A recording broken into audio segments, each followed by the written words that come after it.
대한민국의 또 다른 이름이 아마 치킨 공화국일 것이죠. 닭이 엄청나게 팔리고 먹는 나라가 바로 우리 대한민국입니다. 그런데 닭은 새들 중에서 상당히 우월한 위치에 있습니다. 몸집도 크고 30여 가지의 울음소리로 대화도 나눌 수 있는 동물이 바로 닭이라는 것입니다. 맹금류의 버금가는 시력으로 360도를 돌려서 사방을 볼 수 있고 모이를 먹을 땐 얼마나 신중하고 꼼꼼한지 놀랍기까지 합니다. 물론 우리가 속설욕할 때 닭대가리라고 하는 그런 이야기를 하지만 닭의 지는 그렇게 절대로 낮지 않습니다. 닭은 100가지 이상의 모습을 구별하고 구분할 줄 아니 말입니다. 또한 닭은 새벽을 깨우는 임무를 수행함으로써 영물로 인정받기도 하지 않습니까? 문제는 닭은 튼튼하고 커다란 날개를 갖고 있음에도 불구하고 날려하지 않는다라고 하는 데 있습니다. 커다랗고 튼튼한 참으로 멋진 날개를 갖고 있음에도 불구하고 왜 닭은 날려하지 않는 것일까? 그 까닭은 닭이 가축화되면서 편하게 먹고 살기로 작정하면서 날개짓을 멈춰버렸기 때문에 닭은 크고 튼튼한 날개를 갖고 있지만 날려고 하지를 않는 겁니다. 닭 날개가 퇴화한 것이 아니라 몸이 퇴화한 것이 아니라 닭은 오히려 정신이 퇴화한 것입니다. 그런데 댕벌 있지 않습니까? 이 댕벌 몸집에 비해 너무 작은 날개를 갖고 있습니다. 벌이 나는 모습을 보면 참으로 안쓰럽습니다. 그 날개는 잠자리 날개처럼 투명하고 얇아서 거대한 이 벌의 몸을 지탱하기조차 어렵게 보이지 않습니까? 그런데 말입니다. 이 댕벌은 일주일에 1000km 이상을 날면서 벌을 딴다는 것이죠. 꿀을 딴다는 것입니다. 여기서 우리는 자존감을 생각해 봅니다. 자존감은 무조건 높아야 하는 것일까? 자존감이 낮으면 문제가 되는 것일까? 절대 그렇지 않습니다. 자존감은 늘 오르락 내리락 합니다. 열등감 역시 누구나 시달리지 않습니까? 심했다가 좀 나아졌다가 갈팡질팡하는 것이 보편적입니다. 하면 이런 열등감과 자존감을 해결하는 방법은 없는 것일까? 아닙니다. 있습니다. 핵심은 있는 그대로를 받아들이는 것, 즉 수용입니다. 자신의 부족한 부분 때문에 괴로워할 것이 아니라 그냥 받아들이라고 하는 것. 그리고 안 되는 것 억지로 하려 하지 말고 그 힘으로 자신이 추구하는 가치에 전념하는 것입니다.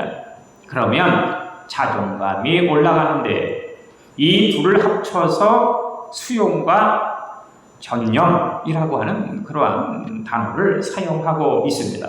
그래서 스트레스, 우울증, 불안장애, 외상후 스트레스 등의 치료법에서 각광받는 심리 기법이 바로 수용 전념 치료다라고 하는 것이죠.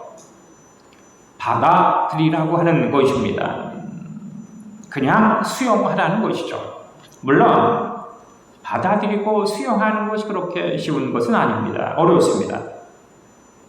그런데 천재 정신의학자 아산병원의 김병수 박사, 그도 천재라고 하는 그런 닉네임을 갖고 있음에 불구하고 그 자신이 미울 때가 참으로 많이 있다고 하는 것입니다. 있는 그대로의 날 사랑해야지라고 다짐하지만 다른 교수가 논문을 발표하면 뭐야, 난 뭐하고 있었어? 라고 하면서 어깨가 처지고 내 책이 잘 팔릴 때는 그래, 나는 잘난 사람이야 라고 하다가도 요즘 잘 나가는 책들의 판매량을 보면서 금방 의기소침해지고 마는 것이 바로 자신이다. 그렇게 그가 간증을 하고 있습니다. 자존감을 올려보겠다고 나를 사랑하자라고 마음을 다잡아도 세상 풍파에 치다 보면 곧 자존감은 무너지고 맙니다. 생각대로 되는 것이 아닙니다.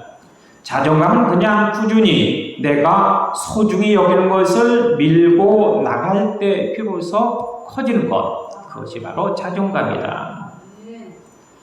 약점이 있다면 내가 잘하는 걸 해 나가는 것입니다. 언젠가 세상에 이런 일이라고 하는 것에 보다 보니까 한 소년이, 눈이 보이지 않는 소년이 피아노 치는 그런 모습이 나왔습니다. 이름이 정확히 기억이 나지 않고 성은 모씨였습니다.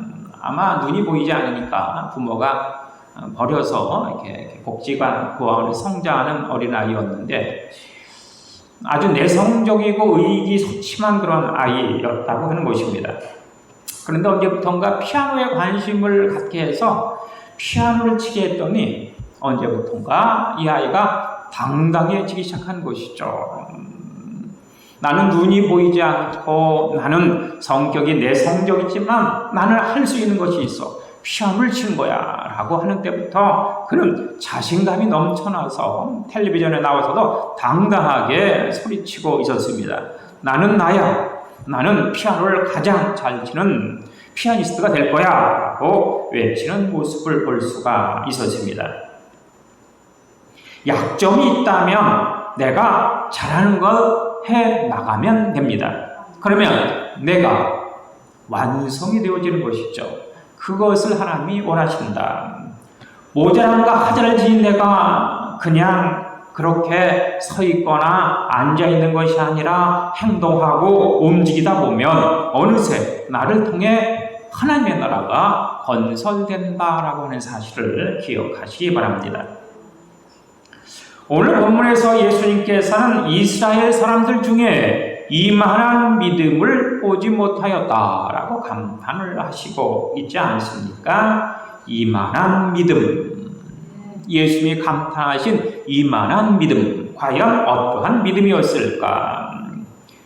이방인 백부장의 이만한 믿음은 과연 어떠한 믿음이었기 때문에 예수님께서 감동하시고 감격하시는 것일까? 이처럼 하나님을 감동시킬 만한 믿음이 있다면 아마도 하나님께서는 더 큰 감동으로 감격해 하시면서 나를 통해 우리를 통해 여러분을 통해 놀랍게 역사하여 주실 것입니다.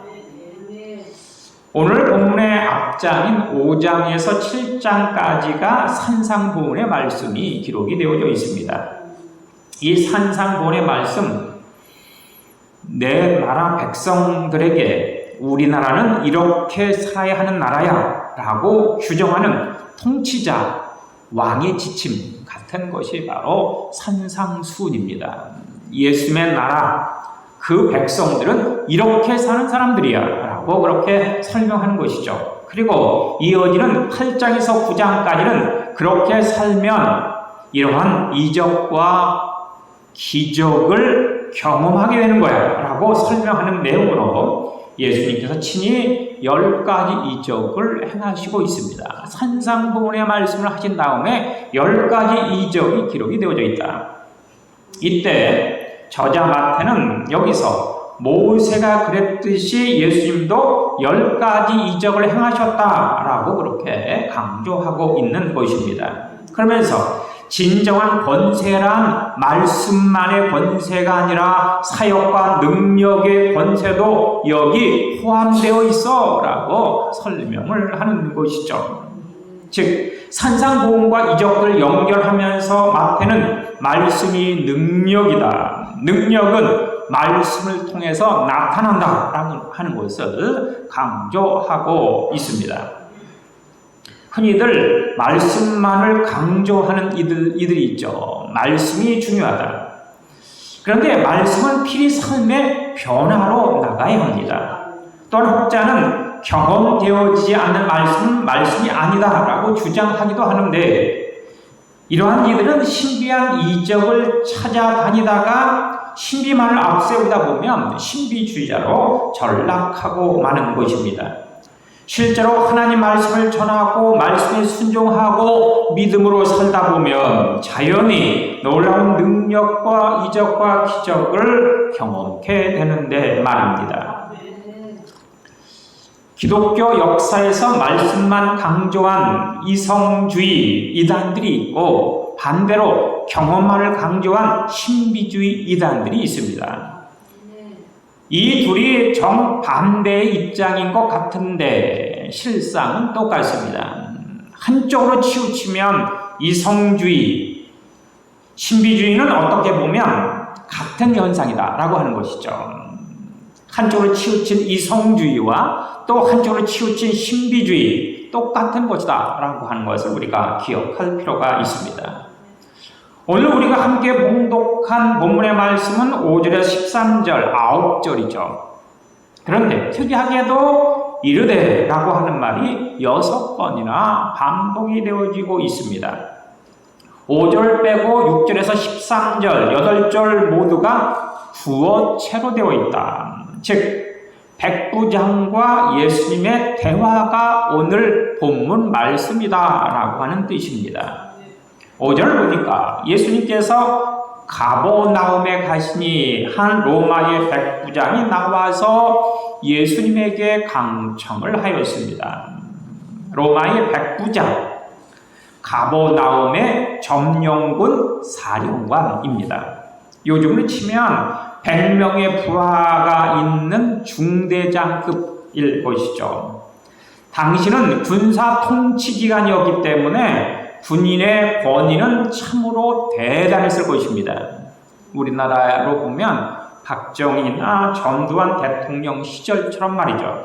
그런데 6절에 보니까 주여 내 하인이 중풍병에 걸려 몹시 괴로워합니다 라고 이 백부장이 예수님께 머리를 조아리고 이야기를 합니다.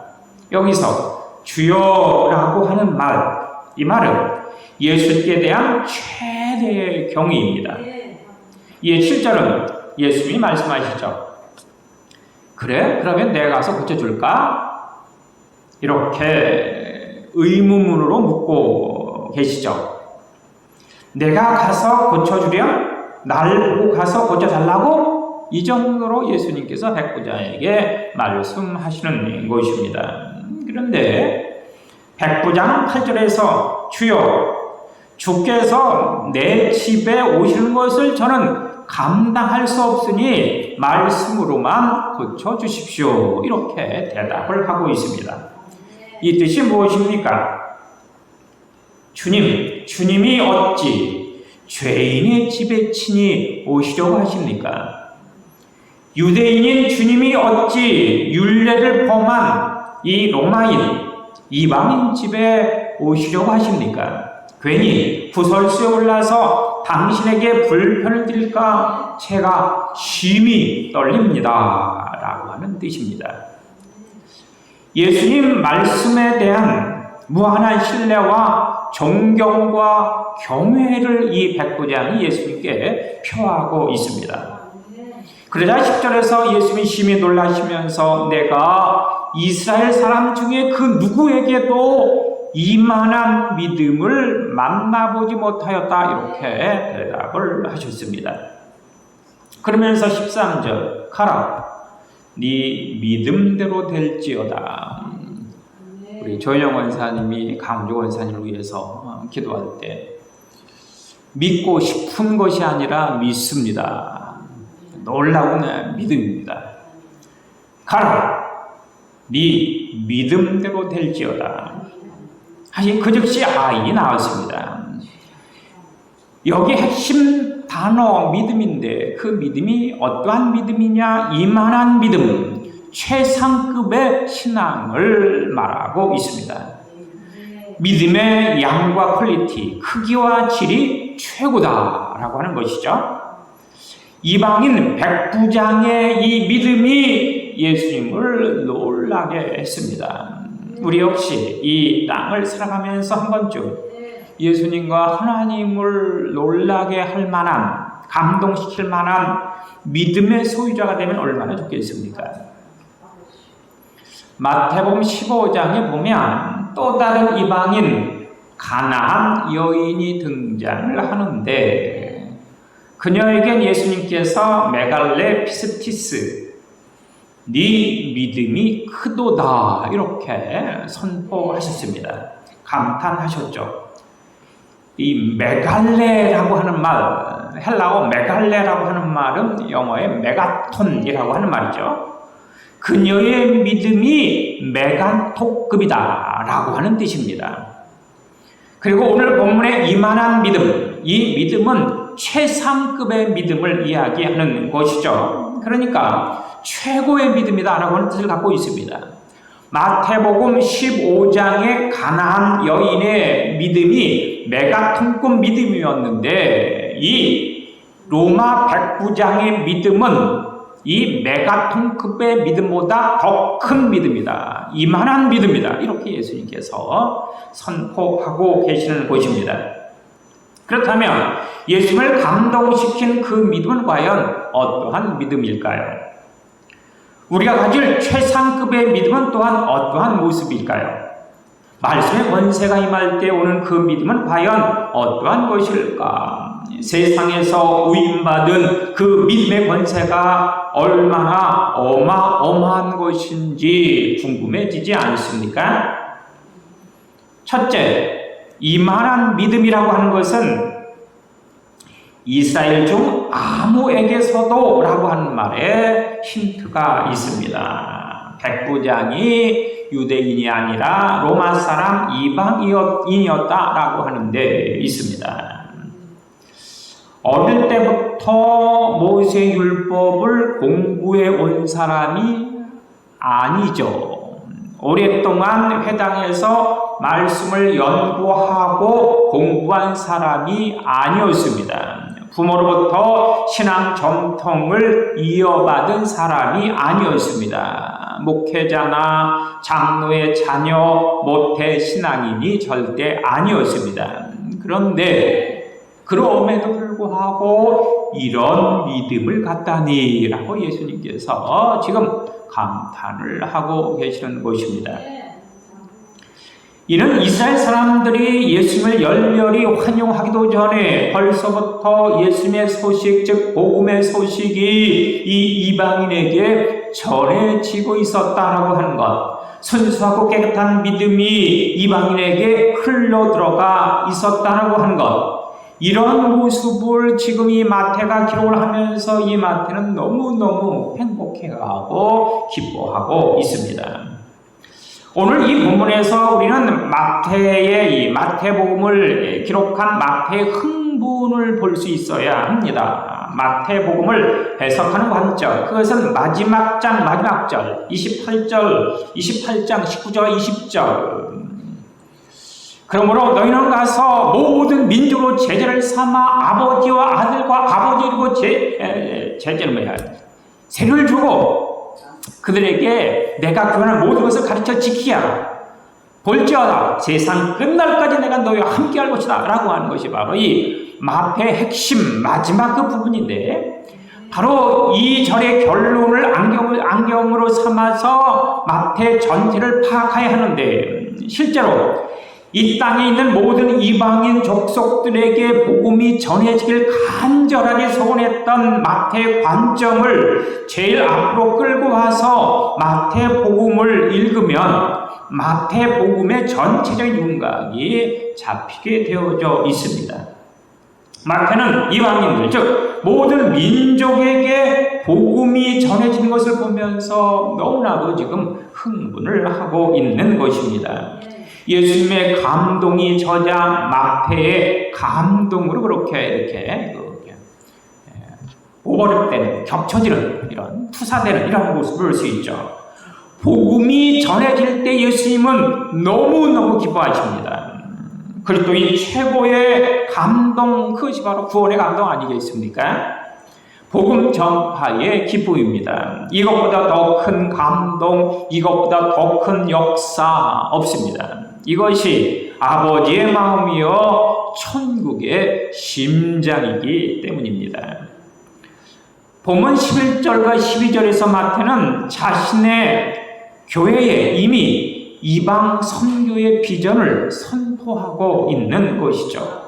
또 너희가 이르노니 동서로부터 많은 사람이 이르러 아브라함과 이삭과 야곱과 함께 천국에 있으려니와 그 나라의 본 자손들은 바깥 어두운 데 쫓겨나 거기서 울며 이를 갈게 되리라. 여기 바깥 어두운 데 쫓겨나 거기서 울며 이를 간다라고 하는 말, 신약의 특징인데 마태복음에 특히 자주 등장을 하고 있습니다. 바깥 어두운 데 쫓겨나 거기서 울며 이를 갈게 되리라. 구원받지 못한 이들이 어떻게 되는가라는 것을 이 마태가 계속 강조를 하고 있는 모습입니다.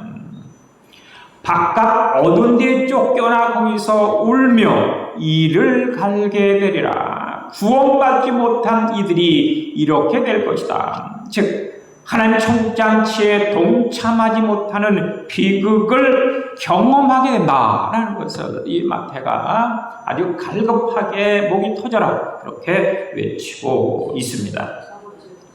예수님 사역 초기에 이방인이 예수님을 그리스도로 믿고 예수님에 대한 주권과 경외감을 가진 바로 이 사실이 예수님을 감동시켰던 것입니다.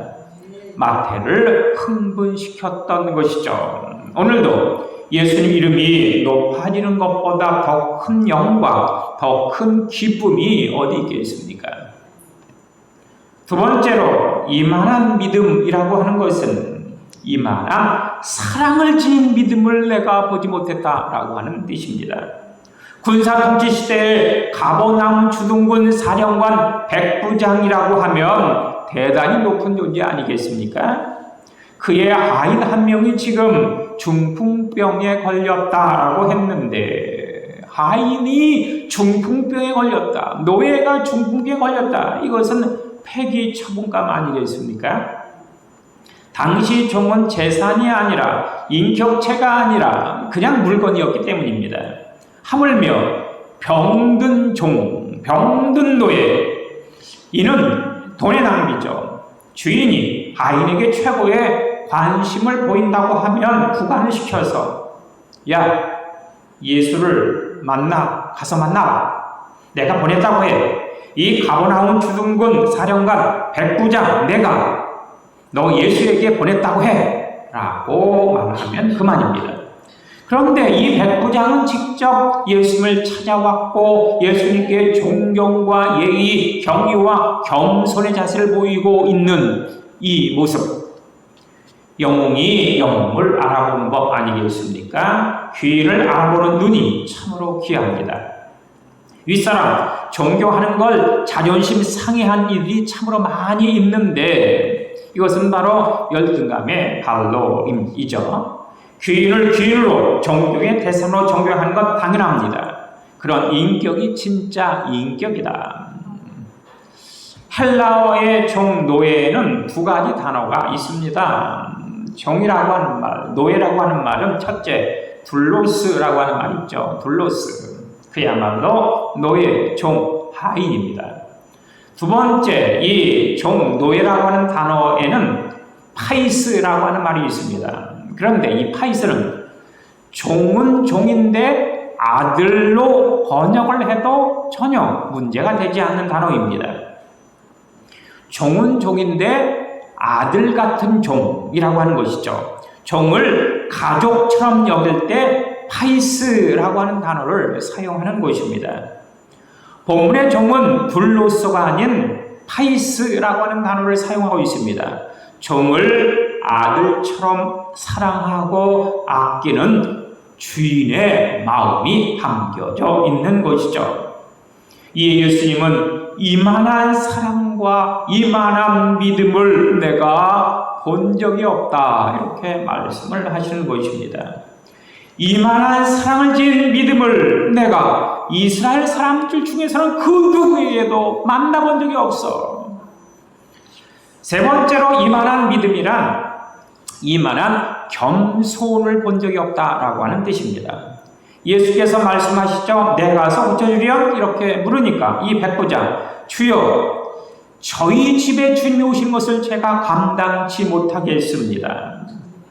점령군의 장교가 이제 막 무대에 등장한 피점령족 무명 랍비에게 한 태도가 이렇다라고 하는 것입니다. 예수님을 병 잘 고치는 명의로 이해했다면 왕진을 요구했을 것 아니겠습니까? 예수님을 종교 지도자로 알았다면 신방을 요청했을 것입니다. 예수님을 지혜로 알았다면 좋은 말 듣기를 원했을 것입니다. 그런데 이 백부장은 예수님을 주인이라고 그렇게 고백을 하고 있습니다. 그는 자기 집에 들어오는 주인을 감당하기 어렵습니다. 이렇게 이야기를 하고 있는 것이죠. 세상 안목으로 볼 때 무명을 앞비인 예수가 당시 로마 백부장의 초대를 받았다고 한다면 누가 더 영광일까요?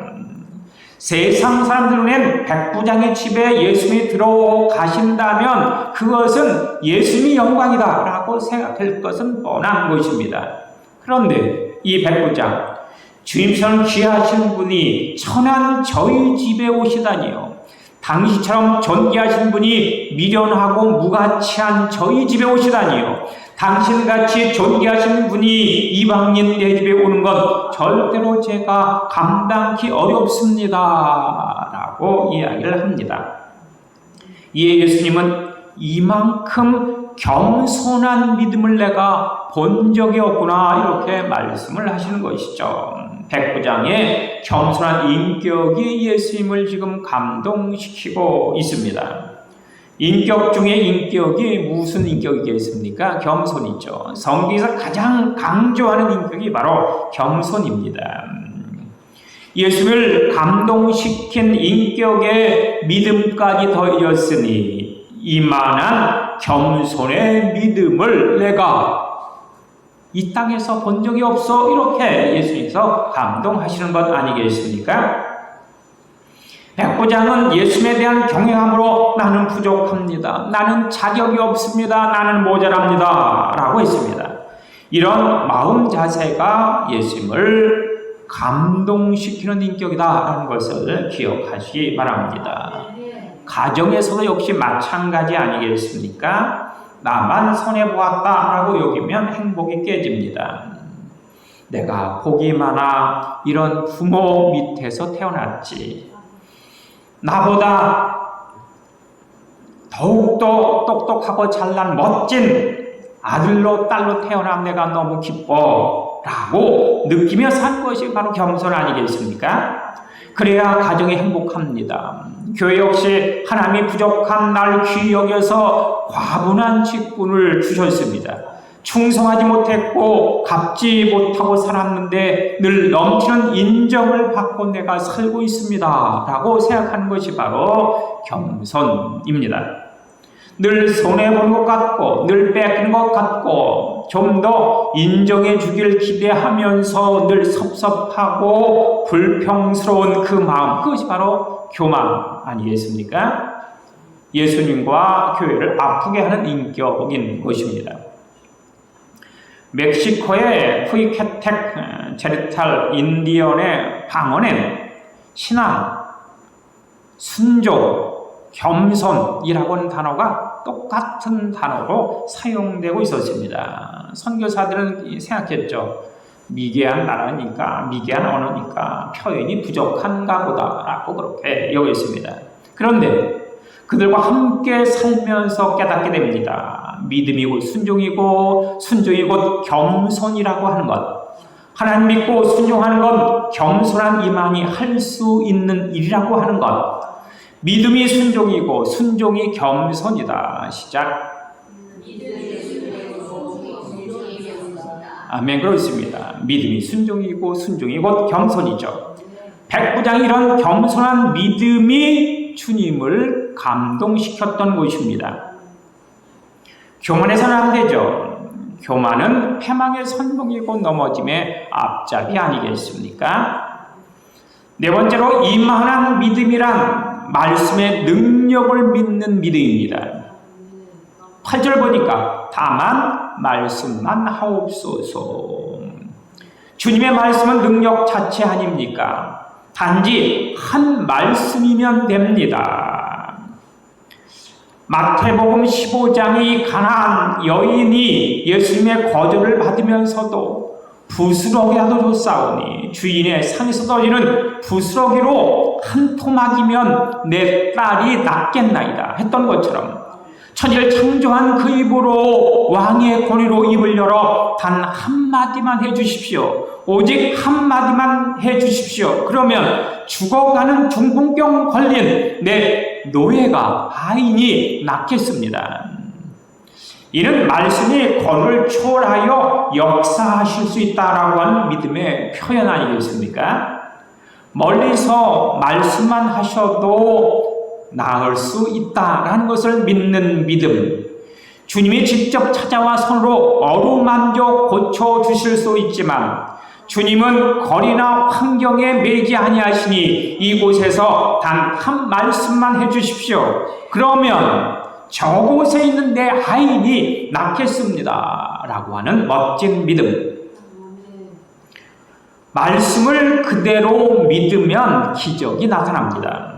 성경 66권을 전부 믿어야 기적이 나타나는 것이 아니고 한 말씀만 붙잡고 그대로 믿으면 됩니다. 창세기 1장 1절 태초에 하나님이 천지를 창조하셨다. 그러면 끝이죠. 한 말씀이면 족합니다. 토마스 왓슨이라는 사람, 이성이 못 가는 곳까지 믿음은 간다. 이성이 못 가는 곳까지 믿음은 간다. 시작. 아멘. 그렇습니다. 결론은 네 믿음대로 될지어다. 주님은 이만한 믿음을 처음 본다라고 말씀하시면서 이스라엘 중 이런 믿음을 본 적이 없다라고 감격해 하시는 것입니다. 주를 향한 나의 사랑을 주께 고백하게 하소서. 아름다운 주의 그늘 아래 살며 주를 보게 하소서. 주님의 말씀 선포될 때에 땅과 하늘 진동하리니 나의 사랑 고백하리라. 나의 구주 나의 친구. 나를 향한 주님의 음성이 내 믿음을 보고 이만한 믿음을 내가 볼 수 있다니 내가 너무 행복하다. 이러한 순수한 믿음을 보았다니 나의 기쁨이로다 라고 하는 하나님의 감탄이 있으면 얼마나 좋겠습니까? 이처럼 하나님을 감동시키고 그래서 하나님께서 여러분을 감격시키는 놀라운 역사가 나타나기를 간절히 주님으로 축원합니다. 기도하겠습니다. 주님 감사합니다. 주를 향한 나의 사랑 주께 고백하오니 우리의 믿음과 신앙을 보시고 놀라운 은혜와 능력 축복을 부어주고 갚아주시고 친히 역사하여 주옵소서. 예수님 이름으로 기도합니다. 아멘.